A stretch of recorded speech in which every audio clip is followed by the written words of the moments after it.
तो आज आपके सामने मैं आप लोगों को पढ़ाऊंगा रास सिस्टम। रास सिस्टम इसकी फुल फॉर्म होती है। फुल फॉर्म क्या है इसकी? रास सिस्टम। ये रास की क्या है? फुल फॉर्म है, जिसका नाम क्या है? रेनिन। आर का मतलब होता है जो ये आपका renin angiotensin, renin angiotensin aldosterone system. ठीक है, रास की फुल फॉर्म है। तो आज हम देखेंगे कि regulation of blood pressure by renin angiotensin mechanism. Renin कैसे आपके ब्लड प्रेशर को रेगुलेट करता है, मेंटेन करता है। इसके अंदर सबसे पहले हम देखेंगे कि एक पर्सन है जो हमारे सामने, उसका बीपी क्या हो गया? कम हो गया, उसका ब्लड प्रेशर क्या हो गया? कम हो गया। तो उसकी बॉडी में क्या होगा? जंक्स्ट्राग्लोमेरुलर एपेरेट्स। जो जंक्स्ट्राग्लोमेरुलर एपेरेट्स कहाँ होता है आप लोगों को पता होना चाहिए, किडनी के अंदर। कहाँ होता है आपका? किडनी के अंदर होता है। वहां से क्या होगा कि आपका रेनिन जो एंजाइम है, रेनिन एक तरीके से क्या होता है? एंजाइम है। ठीक है, एंजाइम है, वो सीक्रेट होगा। रेनिन की वजह से क्या होगा? आपका जो एंजियोटेंसिनोजन है वो एंजियोटेंसिन फर्स्ट में क्या होगा? कन्वर्ट होगा।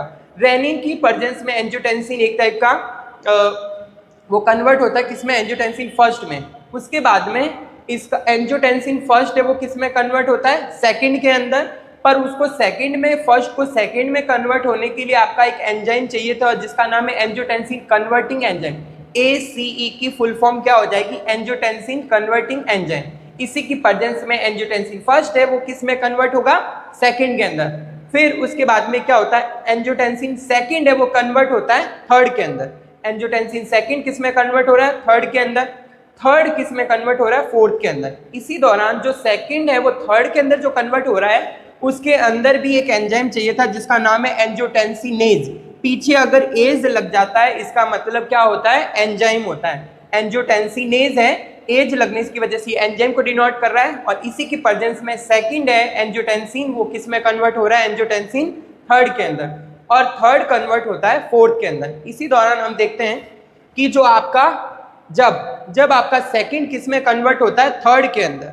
किसकी प्रेजेंस में? एंजियोटेंसिनेज की प्रेजेंस में। तो वहां पर क्या होता है? वेजो कॉन्स्ट्रिक्शन। और वेजो कॉन्स्ट्रिक्शन की वजह से भी क्या होता है? ब्लड प्रेशर हमारा नॉर्मल होता है। यहां पर पेशेंट की normal in the sense blood pressure अभी हमारा क्या था? डिक्रीज था। अब इसका ब्लड प्रेशर क्या हो जाएगा? नॉर्मल हो जाएगा। मतलब नॉर्मल लेवल पे आ जाएगा। नॉर्मल ब्लड प्रेशर 120/80 होता है। और उसके बाद में अगर हम बात करते हैं कि जो थर्ड है वो फोर्थ में कन्वर्ट होता है। एंजियोटेंसिन थर्ड है वो किस में कन्वर्ट हो रहा है? फोर्थ के अंदर। उस दौरान क्या होता है कि आपकी जो एड्रिनल ग्लैंड होती है, एड्रिनल ग्लैंड जस्ट किडनी के ऊपर एक ग्लैंड होती है जिसका नाम होता है एड्रिनल ग्लैंड। वहां से उसका जो कॉर्टेक्स पार्ट होता है, एड्रिनल ग्लैंड के दो पार्ट्स होते हैं, कॉर्टेक्स और मेडुला। तो जो उसका कॉर्टेक्स पार्ट होता है वहां से क्या होता है? एक हार्मोन रिलीज होता है जिसका नाम है एल्डोस्टेरोन। जिसका क्या नाम है? एल्डोस्टेरोन। एल्डोस्टेरोन है वो कहां से आया आपका? वो एक्शन कहां करता है? किडनी के ऊपर। एल्डोस्टेरोन खुद कहां से आया? आपके एड्रिनल ग्लैंड के कॉर्टेक्स पार्ट से आया। वो काम किस पे करेगा? किडनी पे करेगा। और किडनी पे काम करेगा तब आपका क्या होगा? Reabsorption of water and sodium. Sodium और वाटर का क्या होगा? रीएब्जॉर्प्शन होगा। और रीएब्जॉर्प्शन कौन करेगा आपका? कहां से होता है? पीसीटी से होता है। कहां से होता है आपका? पीसीटी से। अब ये पीसीटी क्या होता है? आपने नेफ्रॉन की स्ट्रक्चर देखी होगी। नेफ्रॉन की स्ट्रक्चर के अंदर हम देखते हैं ग्लोमेरुलस देखते हैं, पीसीटी देखते हैं, डीसीटी देखते हैं, लूप ऑफ एंडे। तो वहीं पर क्या होता है? पीसीटी होती है जिसका नाम है प्रॉक्सिमल कॉन्वोल्यूटेड ट्यूब्यूल्स। पीसीटी की फुल फॉर्म वापस बता रहा हूं मैं आप लोगों को। पीसीटी की फुल में प्रॉक्सिमल का मतलब पास में है ना, कॉन्वोल्यूटेड ट्यूब्यूल्स। वहां से क्या होता है? वाटर और सोडियम का क्या होता है? रीअब्जॉर्प्शन होता है। उसके रीअब्जॉर्प्शन की वजह से क्या होता है? ECF आपका एक्स्ट्रा सेलुलर फ्लूइड है वो क्या होता है? इंक्रीज हो जाता है। ECF आपका इंक्रीज होगा। ECF इंक्रीज होने की वजह से आपका ब्लड का वॉल्यूम, ब्लड के अंदर का जो आयतन जो कम होने की वजह से बीपी फॉल डाउन हुआ है उसकी वजह से उसका आयतन वापस क्या होगा? बढ़ जाएगा। वॉल्यूम बढ़ेगा तो वो भी आपके बीपी को क्या कर देगा? नॉर्मल कर देगा।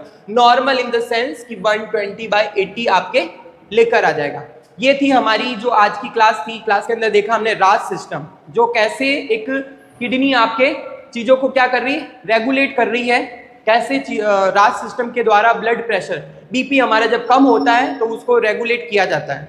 वही चीज आज हमने देखा है बोर्ड के अंदर। हर एक चीज को पॉइंट ऑफ व्यू से समझा है। आई होप आप लोगों को समझ में आया होगा। Okay, thank you.